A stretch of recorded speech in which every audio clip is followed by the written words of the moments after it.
What's going on, people? Ishaman the YB back once again. So, there was a snap press conference that Tyson Fury held by himself, which started at 12:30 today.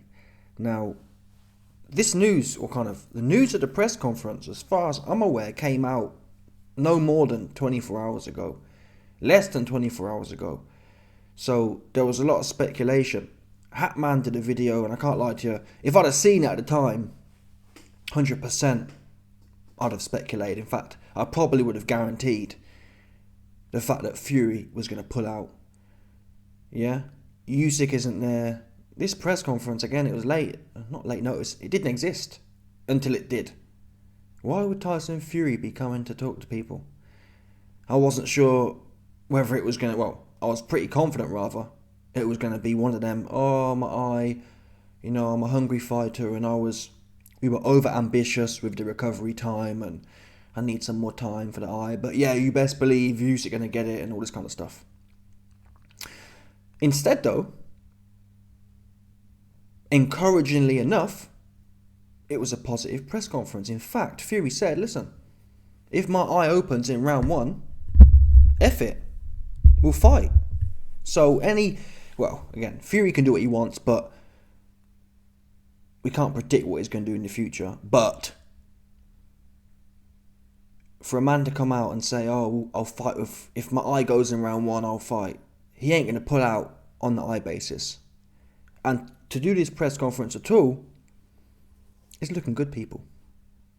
Again, it don't mean nothing. He can still bottle it somehow. This could be a double fake. It could be kind of like, let's put out a press conference 6 weeks before to show everyone how keen I am, and then drop it 2 weeks before. Guys, look, I'm pulling out, but I was on it because I did a press conference 6 weeks ago and you saw how keen I was.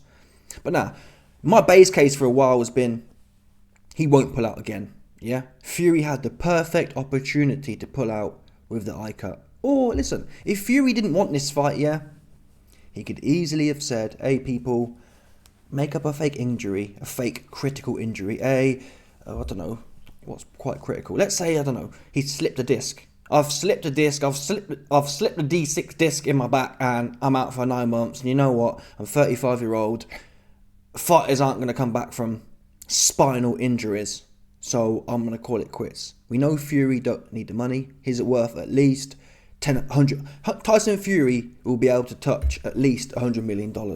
At the absolute minimum, he will have $100 million in assets. And even outside of boxing, he's got the Moody Sports drink. Fury will be seeing minimum 10 mil a year, a mil a month, I'd say, minimum. A mil a month for the rest of his life. From business interests, from interest on cash, whatever you want. He don't need the money. So if he didn't want to fight Usyk, he would have pulled out, definitely, in finality, back in February. Yeah, my back's gone, or this cut is a career-defining cut. I want to go out on top, and I don't want to be the guy who gets cut and then loses kind of thing. He hasn't done that. And to his credit, I've done some videos on his training footage, and the guy looks sharp, man. He looks sharp. In today's press conference, you can see his face. I haven't seen Fury's face that chiseled since he was like 25. His jawline's sharp. Normally it's a bit like... Normally he's on his Andy Ruiz. These times, he looks sharp, man. He looks like he's wound the clock back, facially speaking, 10 years. Even look here, look. His face here is saggy and soft. Let me see if they zoom in on his face anywhere. You can just see the facial structure, pause. Not the best, not the most flattering angle. Look at that, look. You see that there? Yeah, boom. That is a Nefanderol jawline, people. See his cheekbones here. So he's in shape, man. He looks fast. He looks good. In the post-fight interview here, if you look at him there, slender. I can't remember the last time I've seen Tyson Fury look slender. And again, he said in this interview, you know what? It's a bit scary for me right now because I'm ready to fight this weekend. I've got to be careful now not to overcook it. Is Tyson Fury full of shit? He might be. But I tend to believe it. Am I biased because I think Fury's going to win? Maybe, but I don't feel that way. If I had a corny vibe, I'd be the first person to say it. Initial thoughts, I mean, this bit really scared me. Because when this event was put up, there was no build up to it. This wasn't announced. Normally press conferences for such big fights are announced X amount of time ago. Hatman pointed out the press conference was in Morecambe, so it was local. Why would this guy have a... Normally the press conferences are like New York, London, Saudi or whatever. This press conference was in Morecambe. A day's notice in Morecambe. Ooh, it was smelling like some sort of retirement. Hey guys, look, I've brought you to my hometown because unfortunately I never got to fight in my hometown, but I thought I'd lay my career to rest in my hometown kind of thing. Or the place I reside currently. The last time you'll see the Gypsy King, this is the final send-off press conference. That's the kind of vibe I was getting. Especially when, I guess you could argue, well, they had Usyk in the picture, but look here. This gave me the scares, yeah? So you got Tyson Fury Ring of Fire press conference, and there's no date. There's no May 18th. I thought, oh no. And this was the picture they had. So when you clicked on the YouTube video, yeah, this was the advertisement picture. This was the one that you know when the live stream's on, and you're waiting for the live stream to start. This was the filler photo. And it's no May 18th. In fact, there's no Usyk included either. Obviously, we know Usyk's not there, but there's no Fury versus Usyk May 18th. I guess you could argue, well, there's a Ring of Fire press conference, but that could just be the last event he was associated with. It's Tyson Fury. What's he doing here? Oh, he retiring, but he's not. And I'm glad, because I was honestly stewing for the last few hours. I lied, I wasn't really stewing, but in principle, I was stewing. Spiritually, I was stewing. Physically, I couldn't give a F, because I told you before. For me, big fights, I don't even really think about them until 2 days out. 2 days out, like for example, AJ and Ngannou. I thought it was on Saturday. Literally.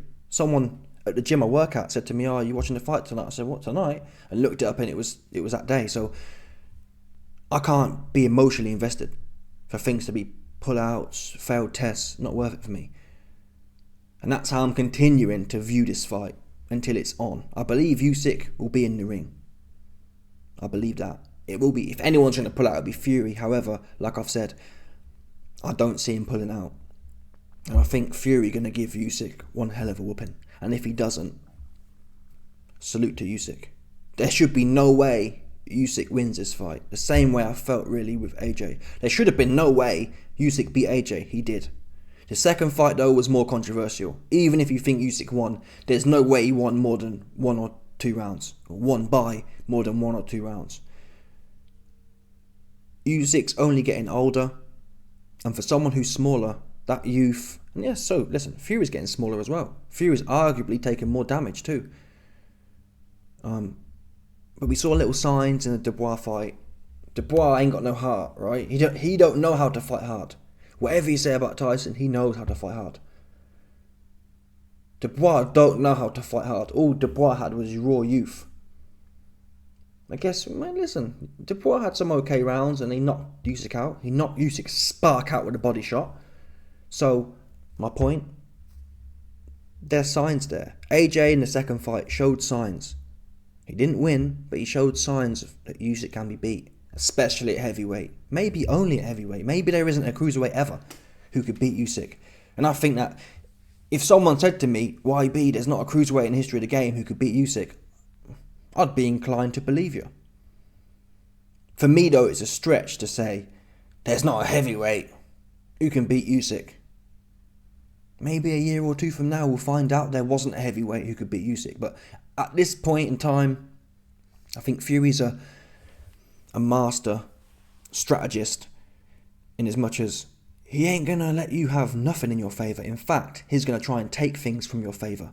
If you think you're going to fight on May 14th or whenever it was, oops, you're wrong. If you're trying to peak for one date, oops, you're wrong. Fury don't care how long it takes. He want to make sure he 10-10 when he get in that ring. Whereas people like AJ and Usyk, they have more respect as such. They respect the game more than they respect their individual selves. I believe Usyk or AJ would get in the ring feeling 7 out of 10. Fury ain't going to be doing that, people. If Fury don't feel 10-10, yeah, He ain't getting in there. He has no qualms. He has no qualms whatsoever about pulling out again, even a second time. I'm pretty sure, historically speaking, he's done that. I can't think of the fight example, but he's certainly pulled out once before.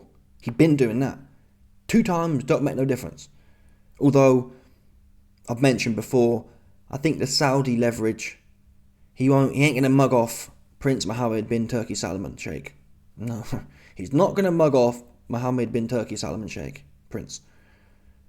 Not a second time. Although, in the press conference again, in fact, I'm going to do another video on this, but that Sheikh makes me feel good about saving coin and gambling it on Fury because he wants Fury to win. Yeah? Fury and him have some kind of bromance thing going on. He was like, yeah, Tyson, you know we've talked in private, and he didn't want to say blatantly, yeah, I'm backing you to smoke Usyk, but he was saying things like, yeah, when you're victorious, we have plans to fight 5 or 6 more times. It was very biased towards Fury. And even the actions, for example, Fury pulls out, yeah, and yet it's Mohammed Sheikh Turkey Prince Salman in the video with Fury, shilling for him, side by side. You'd think, if anything, wait a minute, if this guy loves boxing so much, he should have been neutral, i.e. on his own link, or he should have been with Usyk. Hey, I love boxing and Usyk turning up, this guy jacked it. So we're going to impose a $10 million fine if Fury does it again. That's what should have been the narrative. Instead it was, I'm going to sit here hand in hand with Tyson, the guy who's caused a problem, where the evidence was weak. It wasn't even like it was a convincing cut in that sense. The video was weak. The video don't even make sense. Yeah? But he there saying, essentially sucking Tyson Fury off. And Usyk's the one who's being told, yeah, well, if either fighter have been told they're going to have to be fined 10 million. Usyk ain't done nothing wrong. In theory, Usyk should be given the opportunity to pull out as well. And then they say, hey, anyone else mess about now? You're both on 1-1. You've both jacked it twice. Next person to jack owes me 10 mil. So the whole narrative here is backing Tyson. He ain't going to pull out again. Even if he feels bad, I do think he'll get in the ring this time. But it was funny, before this press conference, people were speculating that, I can't even remember what they speculate. Oh, you know what, I'm done, man. My mind's moving slow today, man. It's one of them ones for the YB. Anyway, the fight's on. No scare, no bullshit, which is seldomly said about Tyson Fury. Yeah? But this press conference was actually needed, I feel. On hindsight now, looking back on it, this was good. He looked sharp, he looked ready. And in my opinion, Usyk in trouble. But Usyk, he can do what he doing.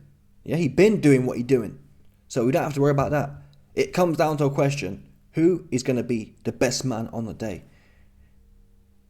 Bottom line. And Fury said, if Usyk beats me, then I ain't no good. I hate to say it, but I do tend to agree. Yeah? If you're the best heavyweight in the world and a cruiserweight can just jump up, this isn't, like in Inoue going from, 118 to 124. 124, 122. This ain't 4 pounds. This ain't 4%. 4% from 200 pounds. So 4%, which is 118 to 122, would be the equivalent of Usyk jumping from 200 pounds to 208. Yeah, that's 4%.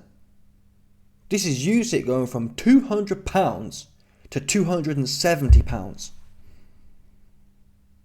It's like 5 weight divisions. This is like Canelo going from, I'm not even sure what it's like, to be honest. It's phenomenal, truth be known, it really is. Not just weight, the height. Fury's pointed out he's got 10 inches of reach. 10 inches of reach, 4 or 5 inches of height, 50 pounds of weight. If Usyk can beat Fury, he ain't no good as a heavyweight. That's the bottom line, people. Bottom line. In no other weight division, does such a large jump not get you got. Let's actually work it out. So I think Inoue started at Inoue started at I'm going to guess. Let's call it £110, just for argument's sake. I don't know the real number. I don't care to know the real number, but let's call it 110. So Usyk goes from £200 to 270. That is over a 30% increase, or 35%. So that would be like Inoue going to 147. From 110 to 147 is about 35%. Who here think Inoue going to do something with Crawford? And Crawford's a small guy as such. He coming from 135. So that's more than a fair equivalent. Who here think Inoue, I mean, all due respect though, some people probably would think Inoue would do something with Crawford. He'd get smoked, that's the truth. He'd get the brakes beat off him. I wouldn't mind seeing it though. Like, listen, if Inoue thought he could do something, it's a bit like Canelo and Crawford. Everyone's telling me, Canelo will beat the brakes off Crawford. Well, listen, Crawford wants it. So, thinking about the weight classes, in theory, Carrot Top should whoop Crawford. In theory. And really, the evidence shows Canelo beat the brakes off of, scared the life out of Jermell Charlo, who's bigger to some extent than Crawford, and made him look like a child in there. So, based on the evidence we have, and Jermell Charlo ain't no punk, he's undisputed champion. So that shows how significant weight is. That's 2 weight classes. See what I mean? This dude, Jermell, jump up 2 weight classes, undisputed champion, jump up 2 weight classes and couldn't do nothing. Not even 1 round did he win. And that's 2 weight classes. Usyk jumping up essentially 5 weight classes. Straight up. There's no middle ground. There's no like semi-heavyweight ground where you go from 200 to 225. Straight up. He should never win this fight, people. If size matters, it should never happen. Inoue should never beat Crawford. Again, I wouldn't mind seeing it though. You know what I mean? Just why not? Inoue is supposed to be super dangerous. Let's see how dangerous he is. Same as Crawford. I wouldn't mind seeing Crawford versus Carrot Top. This is the equivalent, if not worse. Crawford going to fight Canelo. Well, yeah, Crawford versus Canelo is less of a gap than Fury and Usyk. Because even on fight night, Usyk's going to be 225, Fury's going to be 270. 50 or around 50 pounds. That's a phenomenal amount of weight. And then you got the length. So yeah, I just don't see it, but you best believe, like all the times, the coin, that's what matters. Anyone can come on in and say an opinion. Do you put your coin on the line? That's the question. Even the Usyk fans out there, everyone's so certain he's going to win, just post your slip. Hey, I got X amount on Usyk because I know something. Otherwise, all you got is an arsehole. And everyone got one of them. Anyway, let me know your thoughts, people. Smash the like button, subscribe, and lick off the bell 100%, no doubt.